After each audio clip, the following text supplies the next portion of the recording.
está próximo e infinitamente distante de tudo, te gera uma ansiedade vital que te promove a criar. Nós nos relacionamos com os outros não apenas porque amamos, porque temos uma necessidade intrínseca. Nós construímos personagens não porque apenas conhecemos algumas pessoas e algumas delas são nossos filhos, esposa, marido, amigos, mas porque dentro de nós há um desespero, há uma necessidade intrínseca de superar o anti-espaço virtual.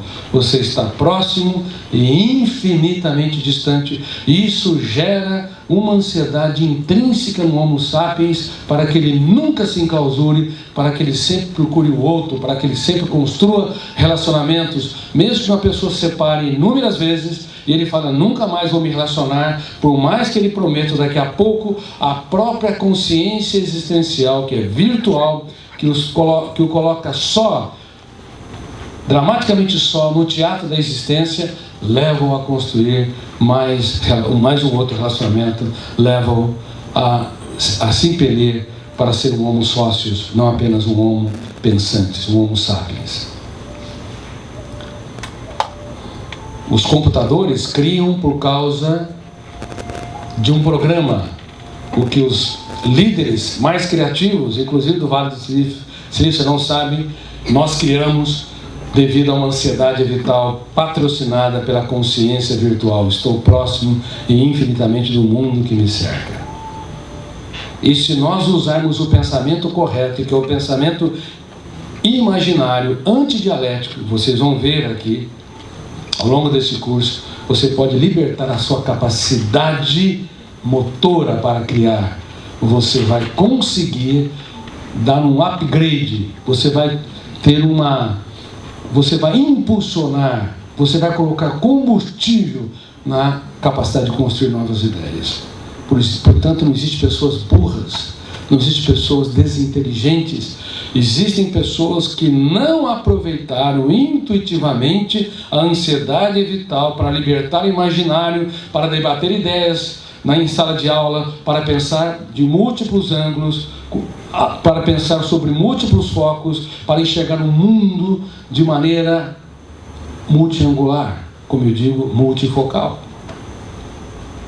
Um médico de Princeton, quando Einstein morreu, teve a ousadia, e até uma ousadia sem autorização, de pegar o cérebro dele e preservá-lo para que as próximas gerações pudessem estudar o gênio dos gênios.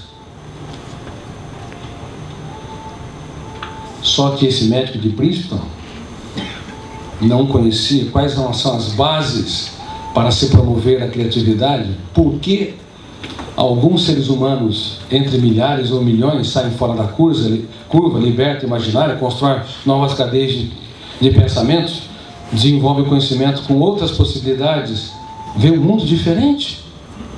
Ele apenas queria observar as interconexões dos neurônios, as trilhões de interconexões que há entre quase 100 bilhões de neurônios no cérebro humano. Mas o que ele não sabia é que Einstein criava devido à necessidade intrínseca de superar a ansiedade vital, patrocinada pela consciência virtual. Ele viu o mundo e queria abraçar o mundo e se impulsionava, tinha fome e sede para entender esse mundo que está ao seu redor. Ele criava pela necessidade vital de superar a solidão paradoxal da consciência virtual. E ele, felizmente, usou não o pensamento que nós utilizamos e intoxicamos os alunos nas escolas de todo mundo, que é o pensamento dialético, lógico, linear, que é esse pensamento que copia os símbolos da língua. Ele usou o pensamento antidialético, o pensamento imaginário. Por isso que ele se via sentado num raio de luz e observava o que ocorria com o tempo e com o espaço. Parecia louco. E quando você desenvolve esse pensamento imaginário dentro da esfera da virtualidade, quando você enxerga por múltiplos ângulos, quando você rompe os paradigmas, quando você deixa o cárcere das verdades absolutas, quando você aprende a andar por áreas nunca antes respirados. Olha, falei várias variáveis para produzir a criatividade. você anda por ares nunca antes respirados. Esse é um elemento que fomenta a criatividade. Você rompe o cárcere das verdades absolutas. Muitas pessoas não criam porque nunca se arriscaram a propor novas ideias e nunca questionaram as suas verdades absolutas. Eles são deuses porque criam imagens, pensamentos, ideias, personagens na sua mente, mas não questionam suas verdades absolutas. Quando uma pessoa acredita que não tem capacidade para superar, quando alguém acredita que não tem capacidade para se reinventar, quando ele tem uma crença de que as pessoas não amam, ele não é inteligente, existe tantos cárceres na mente humana que bloqueiam a capacidade do ser humano libertar o seu imaginário, que é quase inacreditável. Reitero, há mais cárceres na sua mente do que há nas cidades mais violentas do mundo, te impedindo de você dar respostas incríveis para os seus filhos, para os seus amigos, para os seus liderados, te impedindo de você trazer soluções inimagináveis.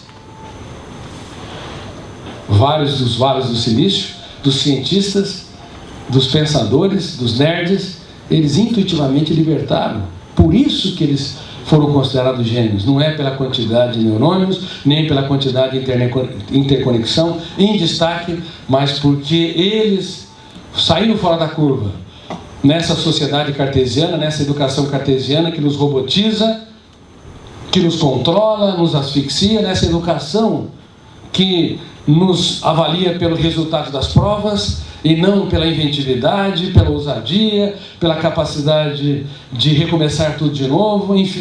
Enfim, essa educação que asfixia o psiquismo humano, eles conseguiram, como alguns conseguem, sair fora da curva, pensar fora da caixa, ver o mundo com outras possibilidades. Em tese, qualquer aluno que mora nas cidades mais pobres do mundo, que frequenta as escolas mais violentas do mundo, em tese, todo ser humano tem uma genialidade surpreendente, embotada, amarrada, asfixiada, amordaçada, seja pelo sistema familiar, sistema educacional, seja pelo consumismo existente na sociedade, pela quantidade de informações que nós temos acesso e não pela qualidade delas. Enfim, existem muitas variáveis que estão bloqueando as pessoas em toda a humanidade.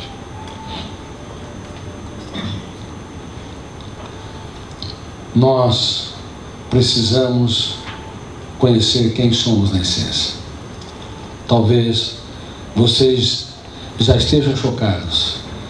Vocês estão profundamente sós, dramaticamente sós. Vocês conscientizam-se do mundo virtualmente. A consciência humana é o fenômeno mais complexo de toda a existência humana. Quando você pisa na Terra, há uma pessoa que está pisando só, de acordo com a sua consciência, é você. Porque você só tem consciência de si. E quando alguém está sofrendo, você só entende o outro a partir de si mesmo. Porque a consciência é virtual. E se você não se esvazia de si mesmo, você vai ser um ditador dela ou dele. Se você não esvazia o seu ego, se você não esvazia das suas verdades, mesmo se você for um excelente psiquiatra ou psicólogo, você vai distorcer completamente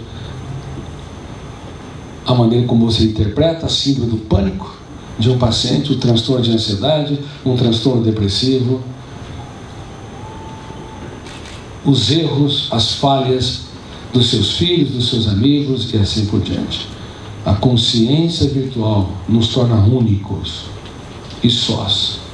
Romper essa solidão, ainda que não completamente, através de nos esvaziar, através de criticar o lixo mental, através de nos colocar no lugar dos outros e para pensar o mundo com múltiplas possibilidades, pode fazer toda a diferença para que você se torne um ser humano generoso, rico, altruísta e um líder criativo, brilhante, impactante, um profissional surpreendente, um pai admirável, um marido inspirador.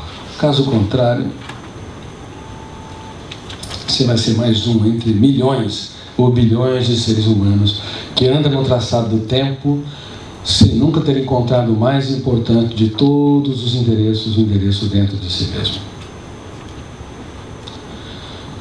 Falando sobre isso, eu quero dizer com muita humildade, tudo que eu falar aqui está carregado de humildade, carregado da percepção de que eu apenas sou um simples ser humano que anda no traçado do tempo em busca do mais importante endereço, o endereço dentro de mim mesmo.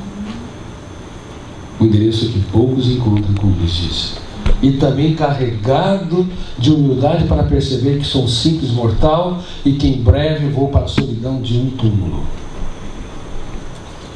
Muitos se colocam como deuses porque a mente humana os leva a pensar como deuses, a criar personagens como deuses, mas não percebe a sua fragilidade. Outros percebem que são mortais, mas ainda outros, uma minoria, me coloco nela, que todos os dias pensam na finitude da vida. Todos os dias eu penso na crueldade da morte para desorganizar bilhões de informações no córtex cerebral e que um dia nos leva a nos tornarmos seres humanos que fragmentam a sua personalidade e que devem perceber que em toda a sua história de vida eles deviam se tornar apenas carregador de pedras para construir os mais belos edifícios, para não apenas se abrigar, mas em destaque abrigar as pessoas que estão ao seu redor. Ou seja, uma pessoa feliz carrega pedras para formar edifícios, para fazer com que seus filhos sejam felizes, repousem dentro deles, seus alunos sejam felizes, a pessoa que escolheu para dividir a sua história sejam felizes. O egocentrismo, o egoísmo e o individualismo são defeitos graves de um eu que nunca liderou a sua própria mente. Tudo que eu falo, tudo que eu falarei aqui está carregado, portanto, de tremendo